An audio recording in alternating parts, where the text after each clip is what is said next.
Good afternoon. I want to start by thanking the National Endowment for the Humanities.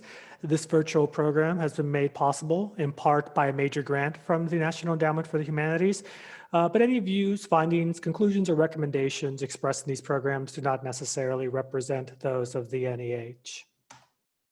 So hello all, welcome to the Frickard Reference Library's Research Tools series. This is the fourth and last of our sessions on Zotero. And today we'll be taking a closer look at the syncing, backup, and collaborative features of this tool. If you've not been following along with the rest of the series, I hope you have found, if you have been rather, following along with the rest of the series, I hope that you have really found these sessions useful for jumpstarting your Zotero skills. If this is your first time with us, welcome. Our topic today covers primarily those need to know about, but not necessarily have to know about functions of Zotero. But however, stick along with us because we'll be releasing the previously recorded sessions in just a few days, once our production team makes their edits. I'm guessing about a week from today or so. We'll also be releasing the slide decks for this and all our previous sessions to you in a couple of days as well, and those will probably come sooner than the videos. And this documentation will serve as a good review of our chats this past month. Now, my name is Ralph Baylor. I am the Interlibrary Loan Lead of the Frickard Reference Library and Frick Collection. Assisting me is my colleague Eugenie, who will introduce herself now. Hi, everyone. My name is Eugenie Fortier. I'm a reference assistant at the Frickard Reference Library. Thanks for joining us. Thank you, Eugenie. So let's look at today's schedule. It's very simple. It's a smaller group of topics we're going to hit on today. We're going to cover syncing. We'll look a little bit about backups and how to restore your Zotero library, and then we'll show you how to create and use group libraries and the other collaborative features of Zotero.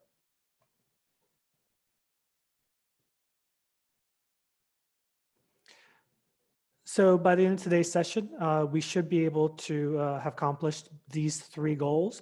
We should know how to sync your Zotero, your library to Zotero's web server. We will understand how to restore a Zotero library if your database ever gets corrupted. And finally, we will learn how to create group libraries. So we're going to start with a review of how syncing works in Zotero, and then we'll demonstrate how to set syncing up. Note for that this section glosses over a lot of what we covered in Zotero session 2. So if you want to go more into depth on this subject, I'm going to refer you to that particular video in this series, especially once the videos come up onto our website. So you'll remember this illustration, which shows how syncing works in Zotero. While Zotero stores all your data locally on your computer by default, you can turn on Zotero's sync functionality, which allows you to access your Zotero library on any computer with internet access. So for example, I'm on my work computer now, and I have a local installation of Zotero here. I also happen to have Zotero installed on my home computer and my laptop. And when I turn syncing on, any changes or additions I make to my local computer on my work computer get updated there. And if I turn syncing on, those changes are reflected in the Zotero server. And then when I open up my laptop, say when I get home, Zotero syncs because I have it turned on, and then those changes are then downloaded and those changes are made on the laptop. So it's a great way to keep in sync with all your computers if you happen to be like me and use multiple instances of Zotero. Another benefit of using syncing is that you allow yourself to have access to your Zotero library on the web. So let's say you're in a computer lab and you don't have access to your laptop or your work computer and you can't download Zotero there. You can log on to zotero.org and look at your web library and even add materials to your library if you need to. So Zotero syncing does have two parts. There's data syncing and file syncing. And before we review the difference between these two types of storage, I'm going to demonstrate how to sync your local installation of Zotero with your Zotero web account.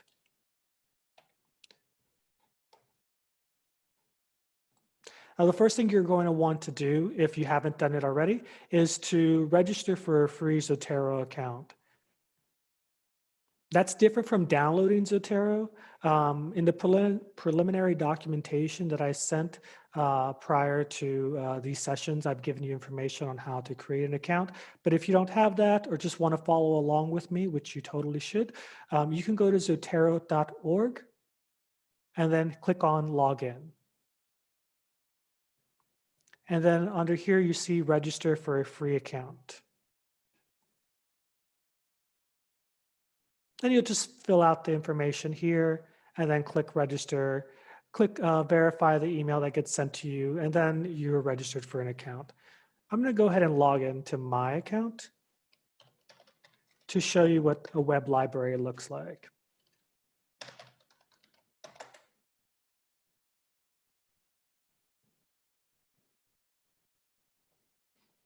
While that logs in, let me open up Zotero. This is the local installation of Zotero, which is different from the web account. And this is what we've been working out of for the past 3 sessions in this series.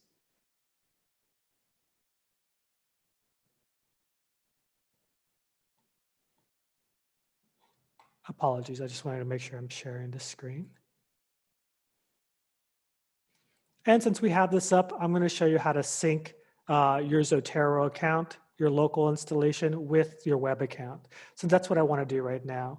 So I'm going to go to Edit and then Preferences. And you'll see the Preferences panel pops up. It defaults to General usually. I was in Advanced right before this. And then notice the Sync panel here. Now I have this currently linked to the account that I use when I teach Zotero, but I'm going to relink it to my own personal account so you can see my library again. And that's how I'm going to leave this after the session anyway. So let me unlink this account. You'll get the pop-up saying unlinking your account will prevent Zotero from syncing your data. If you don't have an account linked yet, you won't see this pop-up, and you'll actually just see this asking for your username and password. So let me go ahead and type in my username, my password, and then click Setup Syncing. Now, because this was synced with a different account, I do get a warning sign saying that if I sync with this new account, any Zotero library that I have installed here under that previous account, RRBay, will be removed. And that's okay, that's what I want to do. This prevents Zotero from having multiple accounts on the same computer and potentially corrupting your library. So I'm going to go ahead and click on Remove All Data for RRBay 83 and then hit Switch Accounts. If this is your first time syncing to your Zotero library, you won't get that information. You actually just see it linking. Okay. It does take a couple of minutes for this to sync, and as you can see, it's already starting. Notice that I have this little button, and it's telling me that it's currently downloading all the collections in my library. And you can see some of the collections that we were working with earlier. We'll let this sync, and I'll cover the actual web library here. And so I've already logged in. If I go to web library, you can see my entire library. And it looks somewhat similar to the local installation of Zotero. I have my collections here. I have my group libraries here. A couple of differences is just the general aesthetic. If you want to change it, if you're more comfortable with the way that Zotero looks from your local computer, you can click on here and click Use Old Web Library. And it gives you kind of that aesthetic from the local installation of Zotero. There is no info panel on the old library like we're used to. Let me just show you what that looks like as a reminder.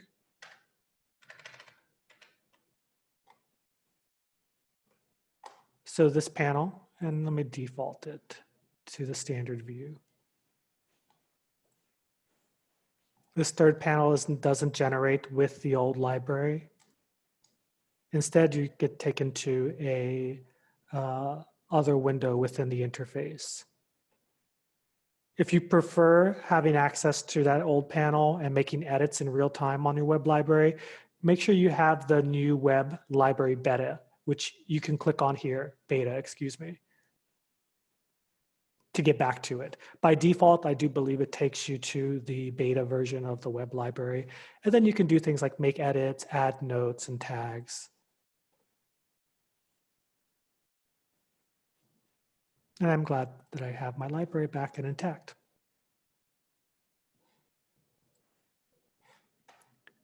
I'm going to close Zotero. And because I have this open, I should still be able to add references.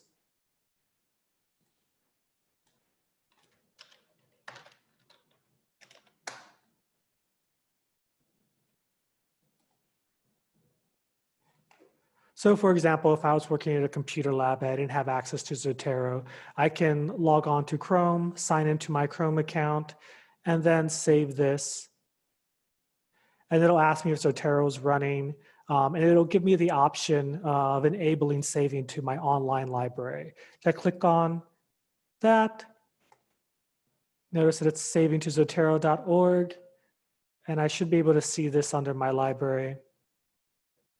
There it is right there. So this is a really neat way of being able to have access to your library, adding references to the library in cases where you do not have access to your computer.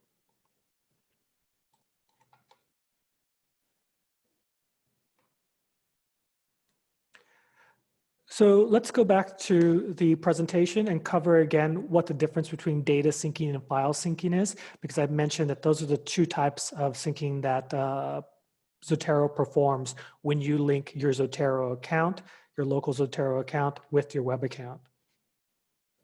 So data syncing includes library items, notes, tags, everything except those attachment files we covered in session 2. And it links those between your local computer and your Zotero servers, allowing you to work with your data from any computer with Zotero installed. And as I mentioned before, it also allows you to view your library online on zotero.org. Data syncing is free and unlimited, so you can have an unlimited amount of resources, and it can be used without file syncing. And you may recall file syncing is everything else but that metadata and references. So that includes PDFs, JPEGs, any file that you decide or choose to store on Zotero will get also stored onto your Zotero account if you choose to link it through there. So the primary difference between these two types of syncing really centers on storage. File syncing has a limited amount of storage, 300 megabytes. You can purchase more, but it does get kind of expensive, versus data syncing, which is unlimited.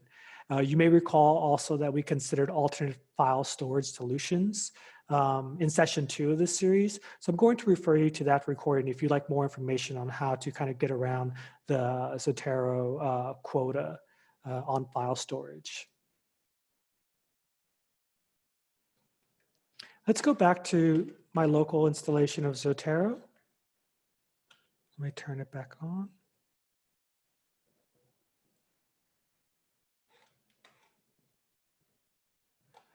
Great, it's still syncing, that's fine. I do have a lot of things on here, but I do want to go to the preferences panel. Notice here we have some additional options now that I have syncing turned on. One of them is file syncing. I can choose to save any attachment files in my library using Zotero and to download those files at sync time. So in other words, if I save any files onto my local installation at work, it'll download those files when I open up my laptop. This is not something I had mentioned before, I don't ever store PDFs, so I don't really need to turn them on or off. If you don't want file syncing turned on, if you have PDFs, if you have confidential information in those PDFs, when you sync and you still need those references, you may just turn this information off by just unchecking it.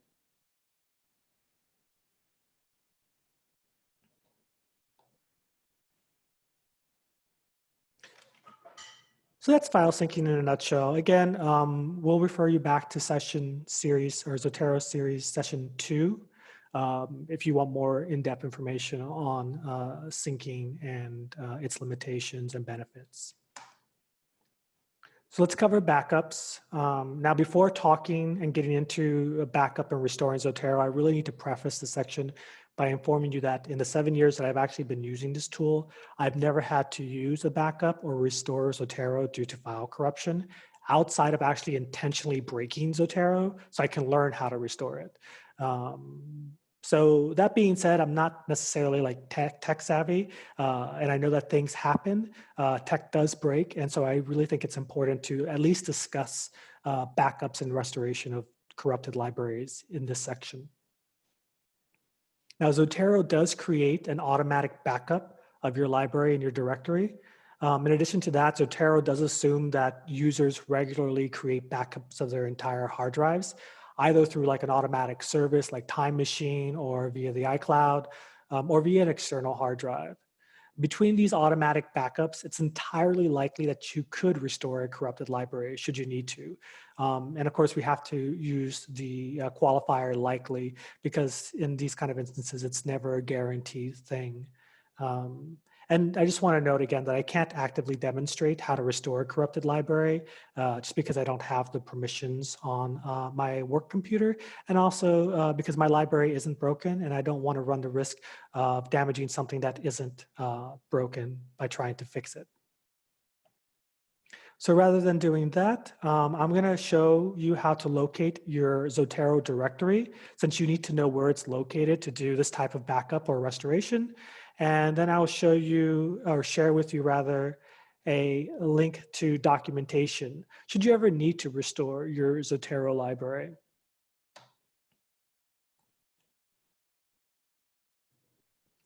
So in order to back up your directory or to restore from a backup, you need to be able to locate the Zotero directory within your computer's file structure. Now, the easiest way to do that is via the Zotero Advanced tab. So let me navigate over there. Again, we're going to go into the preferences. And we'll move over to Advanced. And then under the Files and Folders tab, in the third part of this panel, we have Data Directory Location.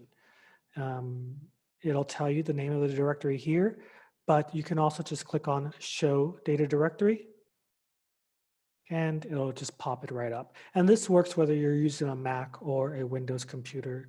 I haven't tried it on Linux or any other type of OS, but I would believe it'd be the same. And from here, you can, for example, back this particular directory up or restore it if you have an additional backup copy as well.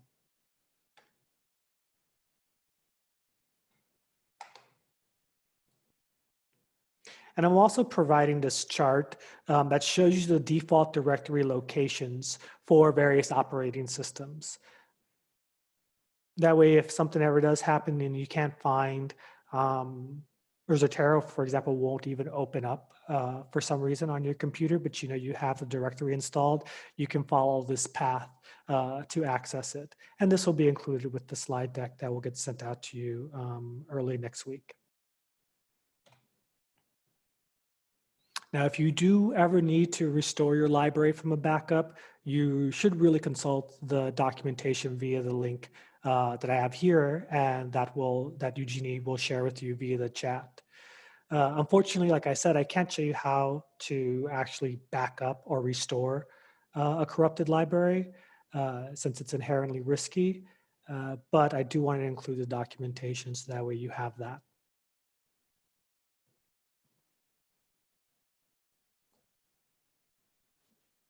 And I see that Eugenie has shared the link, so we'll move on and talk about collaboration and groups. So Zotero offers user collaboration through a feature called groups. With groups, you can share collections and files with other Zotero users and control the visibility and editing permissions group members have on that group library. So we're going to start this section by reviewing how to create a group. And then you'll have an opportunity to play with one that I've already set up for this webinar. So if you have Zotero open, you can follow along. And finally, I'm going to cover the other group settings that are available to you and that you may find useful if you do decide to utilize this feature.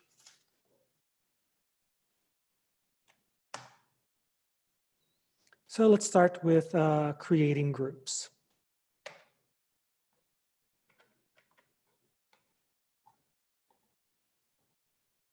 So I've already signed into Zotero, but I'm going to log out. And I'm going to sign into that teaching account that I use.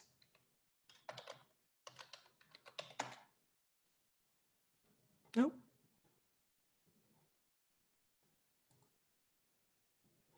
There it is. So I'm signed in. I'm going to go to groups. And I'm going to create a new group. This was another example of a group that I made. But under groups, you have the option to create a new group. And I'm going to click on that. You can choose a name for your group. So we'll call it Session for Practice. And then you get to choose a group type. Don't worry about committing to a name at this point or even a group type. You can actually change this later, but it's good to have a name to get started. And then there's 3 different group types that each have various permissions after you choose the group. The first one is public and open membership. So anyone can view your group online and join the group instantly. The next one is public closed membership, where anyone can view your group online, but members must apply to be invited. And then finally, there's private membership, where only members can view your group online and they must be invited to join. So I'm just going to click Create a Group. And notice, even afterwards, you can change these settings. And we'll cover these group types in a second. And at this point, if you don't have Zotero open already, I would recommend that you do. Go to zotero.org and sign in. If you don't have this available to you just yet, not a problem. I just want to do a little bit of live interactive things. From groups, you can also do things like search for groups. So that's what I would recommend you doing, those who are following along. Go to groups, and then go to search for groups. And then from here, just type in Frick. Search, and you'll notice that the Frick Art Reference Library already has several groups that are available, including the Frick Art Reference Digital Art History Lab, which is a public open membership, as you can tell by the group type, and has 41 members. And then the Frick Art Reference Library Research Guides, which is public closed membership. In other words, anyone can view, but only members can edit. And that's just members of the reference division here at the Art Reference Library. The one that I want to focus on, though, is the first one that comes up, which is Frick4. And this is a group library that we're going to use as a sandbox to add references to. So I'm going to click on this. Notice that there is one reference that I already added. And then this is where you're going to join that library if you can. So let me show you again. I just typed in from groups, search for groups. For this exercise, search for Frick. And then click Frick4. And then you can click Join. As you can see, since it's an open group, I'm automatically a member of this group, and I can do things like add materials to it. So I'm going to go to the group library, and we will go to a different book, this one here, and we will add it to the group. It's saving to zotero.org. Now, it won't save here automatically, because when you save from your web library, it's going to go here.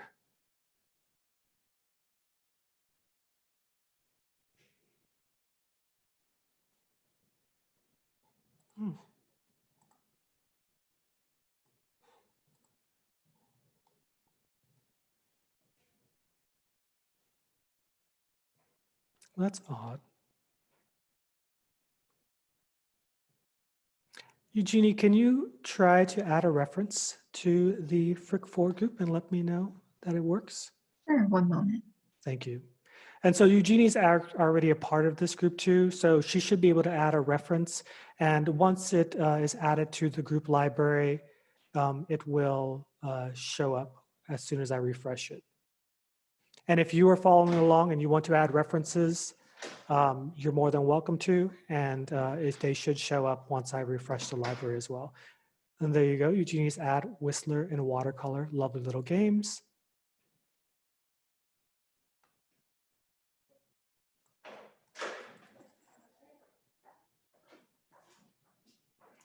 And under this tab right here, I can click on added by, and I can even see who added the particular item, which is a nice thing.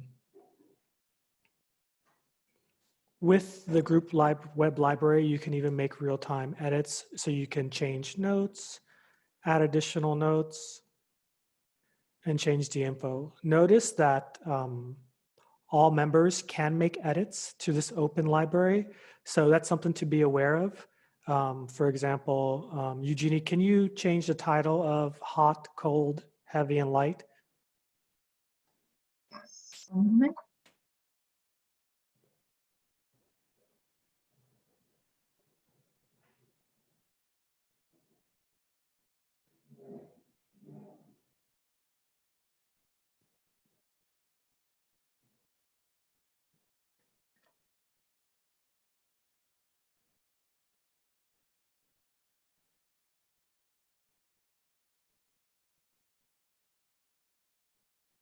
And it's changed, and now it's cold and hot.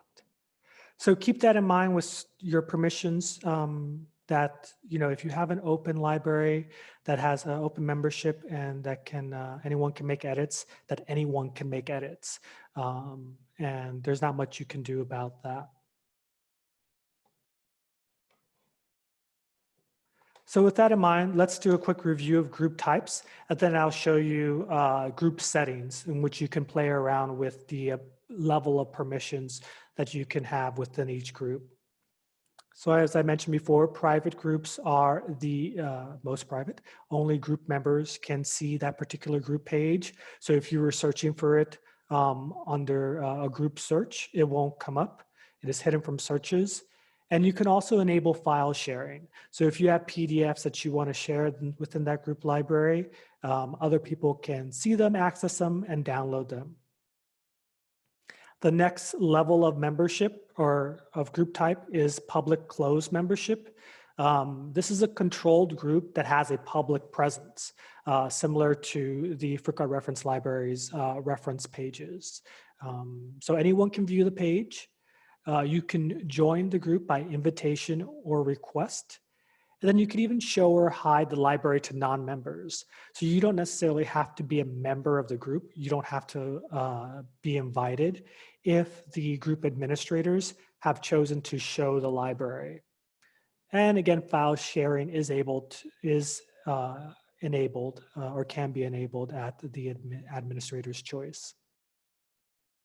The most open type of group is the public open membership. It's for broad discussion, for collaboration with people who you may not necessarily know, but are interested in your particular field or your particular project. Anyone can join instantly, as you saw.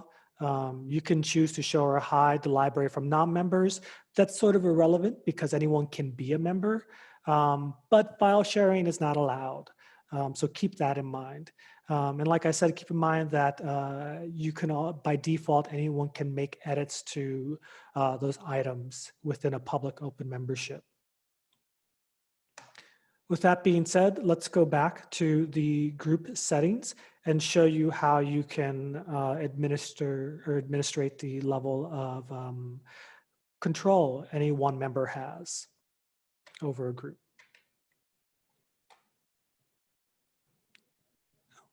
We have someone who added your web page to Sargent Paintings. Great, thank you. And I'll keep this sandbox group open up for about a week or so, then delete it because there's really, this is just for practice. You can create your own groups and practice that way. One other application for groups that I haven't mentioned yet, but I should, is that you can use groups as an extra personal library. So you can create a private group that only you have access to. So that way, if you want more than one library, you can do it that way. And let me just open up Zotero standalone so I can show you kind of what I mean. I have all my libraries open. Let me close them. So you can see I have actually a lot of group libraries because I do a lot of work with other people within the Frick on Zotero. But I do have my own personal library. And within my own personal library, no one who has access to any group libraries can see what's in my library, which is nice. But if I wanted another personal library, I can just create a private group where only I'm the member, and it'll show up down here in group libraries. Best practices is usually to have collections if you want like just one place to put multiple references, but that's no reason to stop you from creating your own private library if that suits your needs better.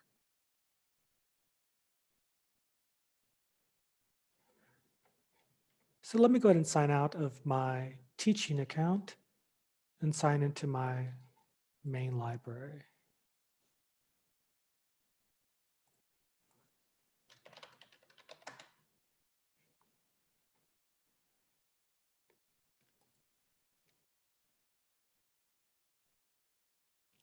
So I am the administrator for the Frick 4 library. I'm going to click on that. You can see I have access to recently added items. And I can go to group settings. So as I mentioned, you can change, for example, the name of your group. You can add a description, choose what discipline it falls under. If you have, let's say, another web page that you want to refer people to, a WordPress site, a school-related academic site that you primarily work out of, this is where you'll do this. If you need to transfer ownership for whatever reason, you can do so by clicking on New Owner and then clicking on Transfer. The transfer isn't automatic. That person needs to accept the invitation to become the new owner. This is where you can choose to add an image if you'd like.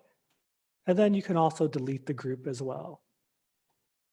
So I'm going to go ahead and just type in a description here saying this is a practice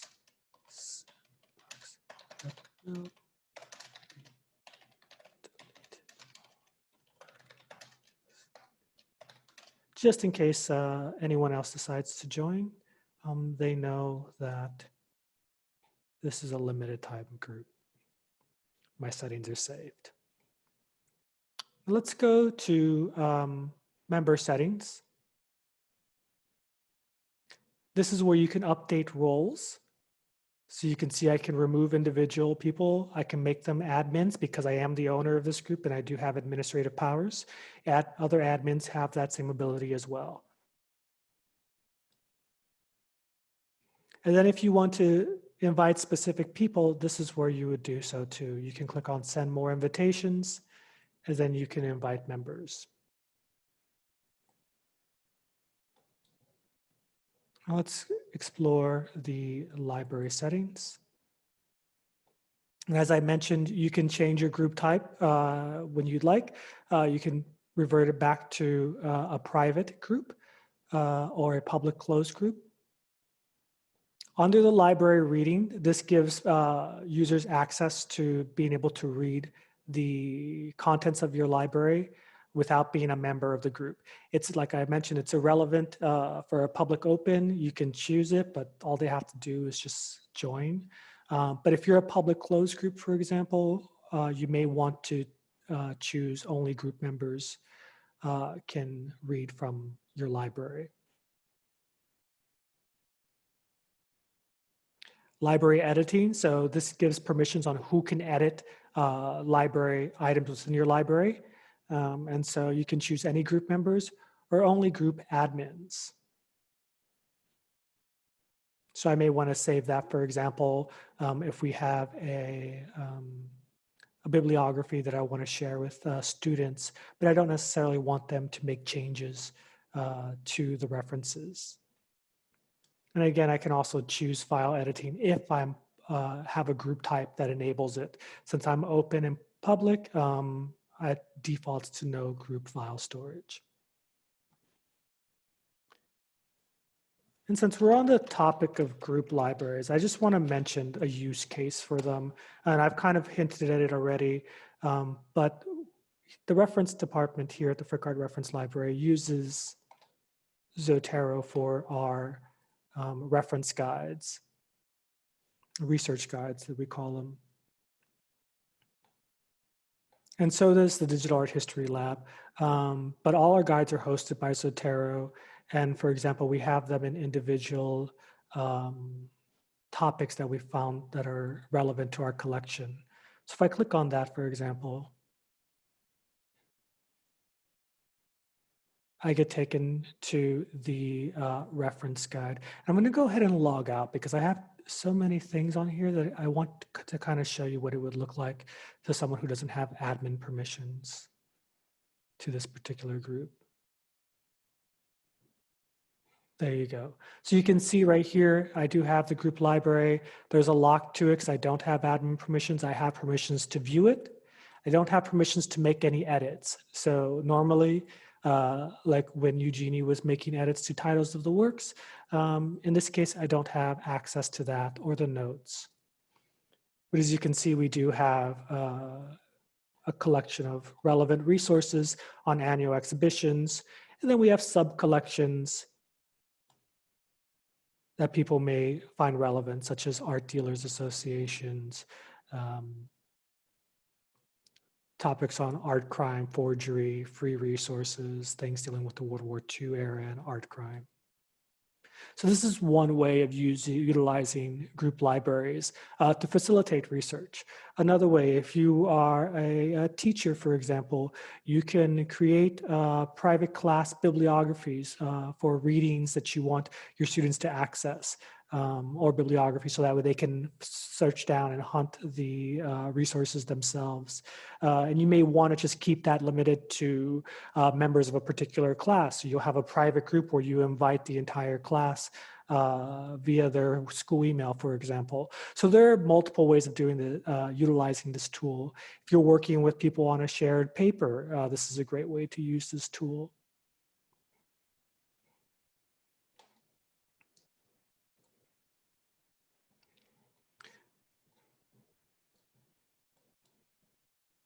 So I hope that you find group libraries and collaborative features useful. It's kind of an underutilized feature, I believe, of Zotero, because we tend to think about it primarily as a tool that we use for ourselves, but you can use it with other people as well. So with that being said, that wraps up the instructional portion of this session. The slide deck that we are all providing you for all the previous sessions will include these links to additional resources that I've identified. And as always, you can contact me at library@frick.org, and I will respond in a day or two. I really want to thank you all for attending the series, whether you've attended the entire series, a portion, or just this one.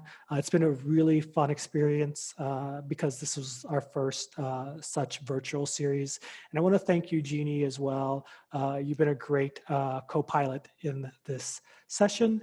And before we open up to Q&A, I just want to mention that this webinar and all the webinars of the Frick Collection and Art Reference Library have been made possible in part by a major grant from the National Endowment for the Humanities. And that being said, any views, findings, conclusions, or recommendations expressed in these programs don't represent those of the NEH.